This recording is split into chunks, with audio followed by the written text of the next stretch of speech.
Imagine a classroom where curiosity reigns supreme, where students don't just memorize facts, but actively seek out knowledge, ask probing questions, and connect ideas across disciplines.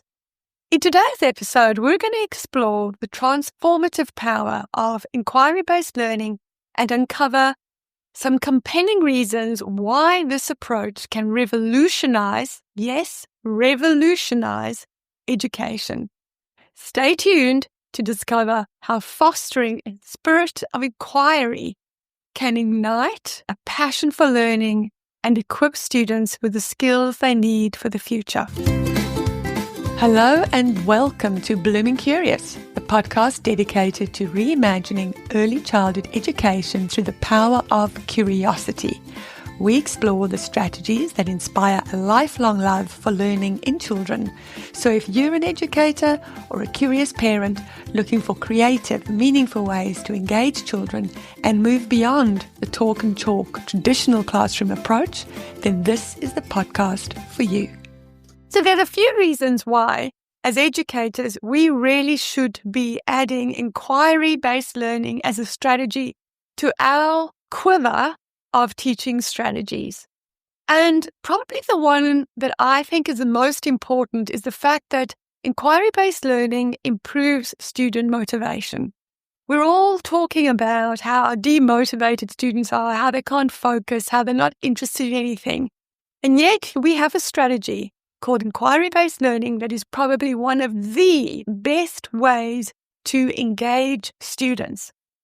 Now, inquiry-based learning has been linked to increased motivation, particularly in subjects like mathematics and science.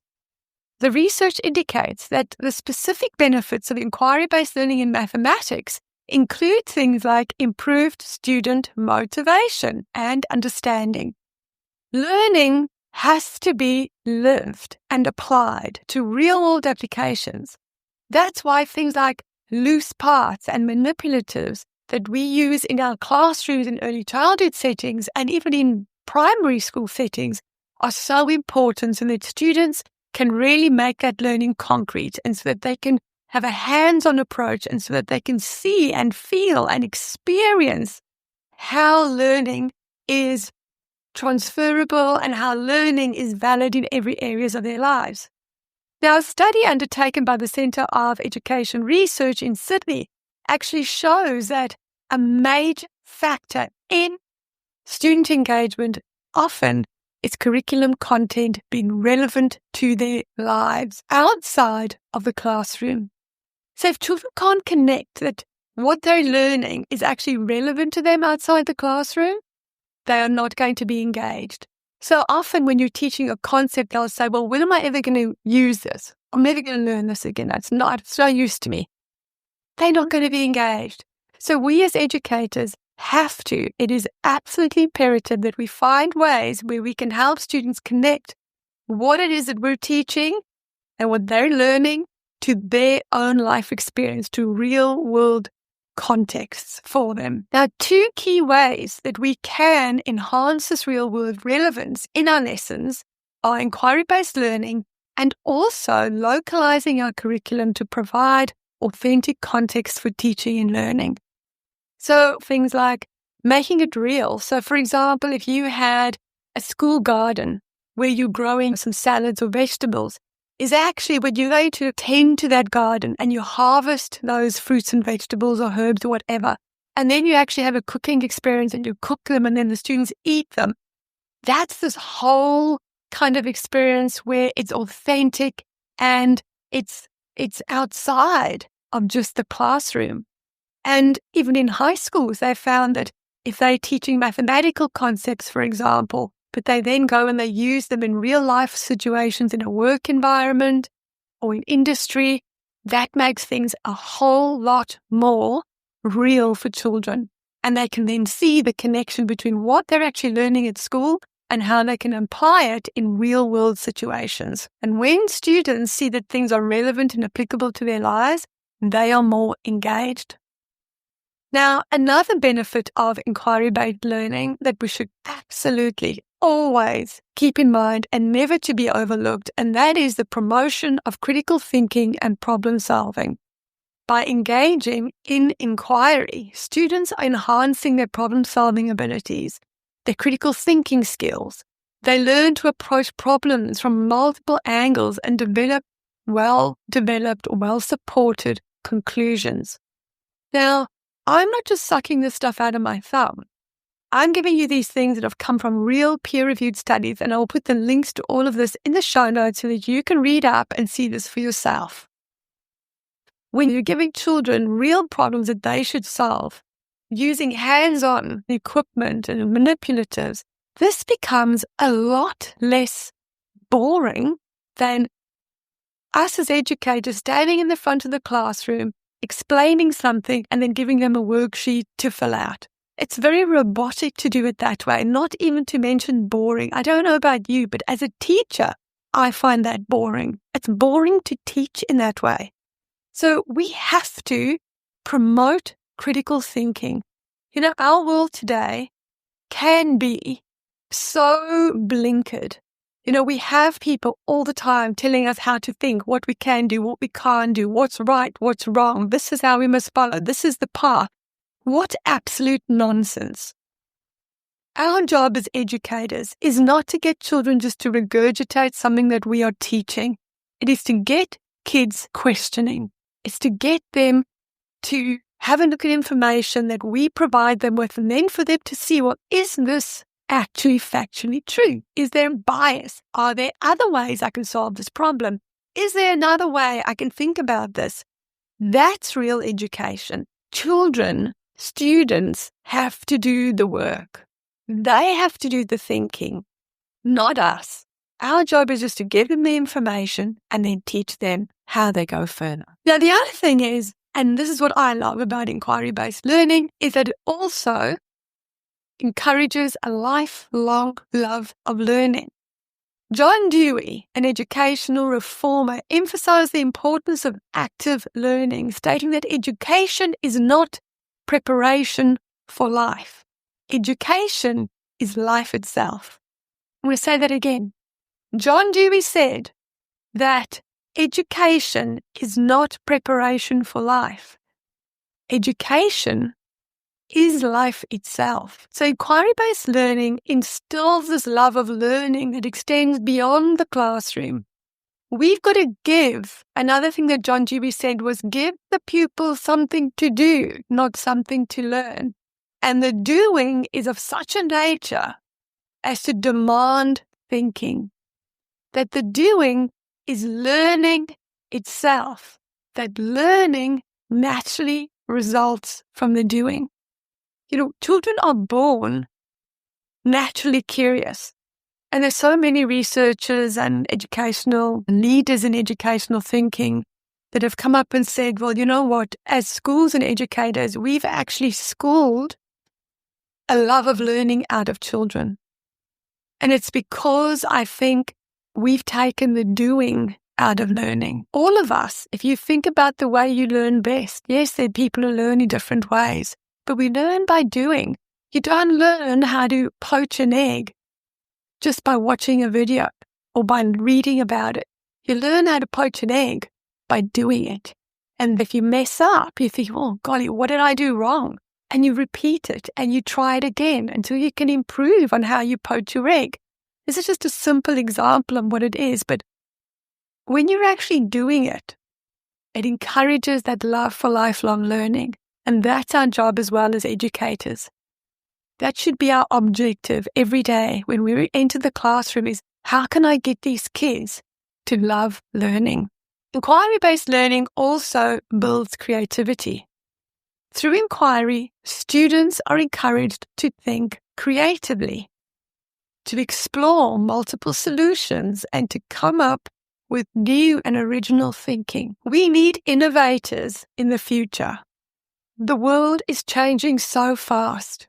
It would be remiss of us not to help children develop critical thinking skills, creative thinking skills, original thinking, because they're going to need that for the future. So inquiry-based learning is the strategy that helps children prepare for the future, prepares them for original thought and innovation.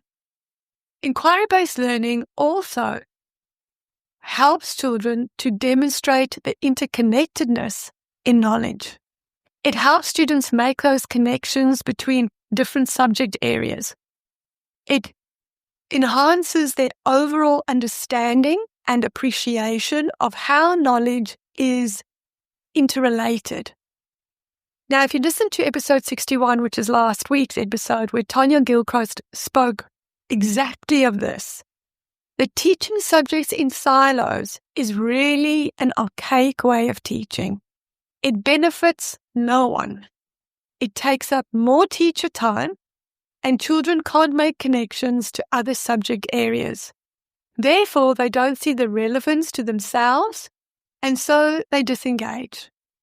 Now, what I want to say here is that I think this is probably an appropriate time just to say, because I think that many of you are now going to say, but we can't just do inquiry-based learning. Well, nobody's saying that you must only do inquiry-based learning. Inquiry-based learning is just one of the strategies that we as educators have in our quiver of strategies, that you choose a strategy to best align with what it is that you want to teach children. If you're teaching something brand new, a new skill, new knowledge, how to read, the sounds in the alphabet, you're going to use explicit instruction. But you also can't just use explicit instruction, because explicit instruction is the foundation of learning. It's the first step in learning. It's giving them the basics, the understanding and the knowledge that you want to teach them. The level up from that is when you try to get children to understand, to make connections, to ask questions. That's inquiry-based learning. So then you're going to pull that strategy out when you're teaching deeper concepts, where you want to connect things from one subject to the other. Inquiry-based learning is a strategy that will do that for you. So when we're trying to get children to make connections between different learning areas, that inquiry-based learning is our go-to strategy. That's what helps them to see the interconnectedness in the various and different learning areas. Inquiry-based learning also provides for differentiation. It fits naturally into our instruction, allowing some students to explore topics on their own pace and their own interests, while still catering to those students that perhaps still need a little bit more time, students that need more attention from us, students that still need to develop their understanding in areas.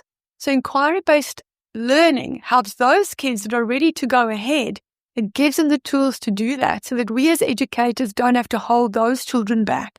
So inquiry-based learning is an excellent strategy for differentiation. Inquiry-based learning also develops reflective thinking. So it encourages students to reflect on their learning. It's that whole metacognition side of learning, where we can go deeper into our learning and being self-aware of the way that we learn. As John Dewey stated, we do not learn from experience. We learn from reflecting on the experience, and of course on the doing as well. But reflection, that whole metacognition side of how do I best learn? And so not just for students, reflection is key for us as educators and parents, reflecting on our own practice, on our own teaching.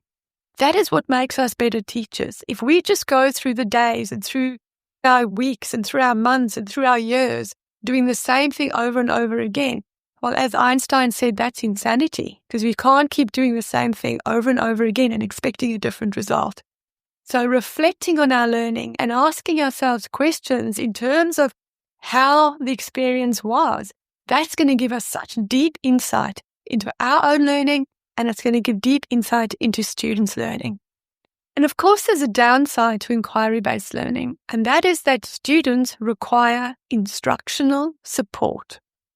There will be varied levels of student readiness for independent, self-directed learning in the same room.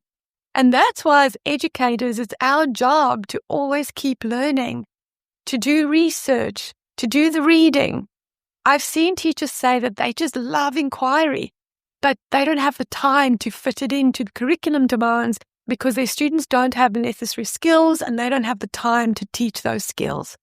So what are we to do then? Are we just going to carry on disengaging students? Are we not going to give them the skills they need to navigate an ever-changing world? Are we not encourage them to think? Are we not going to encourage them to ask questions? Are we not going to encourage them to question the world around, to seek bias? In today's world, where so much of what we see and what we hear everywhere on our news, in social media, and even in schools is one person's way of thinking, we need to teach children to be critical of what they see and what they hear, and to question how much of what is out there is actually true, and to find solutions and to problem solve. That's real education. That's real teaching. So for me as an educator, I think we should be finding creative ways where we can teach our subject matter and slowly and deliberately teach children to question and teach them about bias and teach them where to look for answers. And as educators, with the demands being made on us, all the paperwork, all the administrative tasks that we have, it can be really difficult to find time to fit inquiry into everything else that our administration possibly want us to teach. I think one of the things to remember is that as educators, we are all creative people. We have to come up with solutions for ourselves, creative solutions, so that we can teach kids the things that really matter. Not our opinion, not the opinion of mainstream media, not the opinion of the education department, not the opinion of one book, but where we can go for facts and where children can go and look for solutions to problems. I think that's the duty of teachers and educators, is to give children the skills they need to navigate this world of ours. In last week's episode with Tanya Gilchrist, she spoke so much about how we can practically include small changes where we give students agency and teach them the skills of inquiry. Remember, in the early years, inquiry is not a free-for-all. Actually, probably in none of the years it's a free-for-all until they get to the point where they can do free, independent inquiry. But that takes time. Inquiry should be structured and guided by you. And even in the later years, some children are still going to need guided inquiry. It's not that we just leave children and they go off and do things on their own. That's where inquiry-based learning gets a really bad rap. Inquiry-based learning is absolutely structured and guided. Now, if you want to learn more about exactly how to structure guided inquiry lessons, first of all, I think the best place that you can go to learn is go and get yourself Trevor Mackenzie's books. I will leave links for you in the show notes. He's got the Inquiry Mindset Elementary Edition, and then, of course, also the Inquiry Mindset Questions Edition. I would highly, highly, highly recommend you go and read those books. I also have for you a little free download where I take you through the process of how I break down inquiry in my own classroom, the process that I have followed. You know, we are all individuals and we have to do things the way that suits us. And I have shared in this little download, which I will link for you in the show notes, the steps that I have taken with my own students. And before I go, one of the easiest, simplest ways for you to integrate inquiry into existing lessons is with a picture book. So you're already doing your reading and your vocabulary using a picture book. What better way is there, really, where you can go and use a picture book? But remember, not all picture books are created equal, so you really have to get yourself a really good picture book. Make sure that the picture book is linked either to your science curriculum or your humanities curriculum, and you're reading, you're using the vocabulary in the story, and that is how using a picture book as your catalyst for inquiry, as well as teaching all the other things that you need to do, like your writing, your phonics, possibly even mathematics concepts. Often things like measurement are so easy to incorporate into good literature. And I have the purposeful lesson plan for you if you are teaching young children, kindergarten, pre-kindergarten, pre-primary, year one probably even. I have the perfect little lesson plan for you with a picture book, I Went Walking, which integrates both English, mathematics, and science into the curriculum. And I've put both the Australian and American curriculum outcomes there for you. So please go download that and use it to your heart's content. So I hope that this episode you've really found and seen how beneficial inquiry-based learning is to our students. So that's it for today. Have a wonderful week ahead. Don't forget to go down the lesson plan that I have for you and also the PDF document on how to implement inquiry-based learning into your existing lessons. Until next week, I'll love and leave you, and remember that curiosity is your superpower. So stay blooming curious.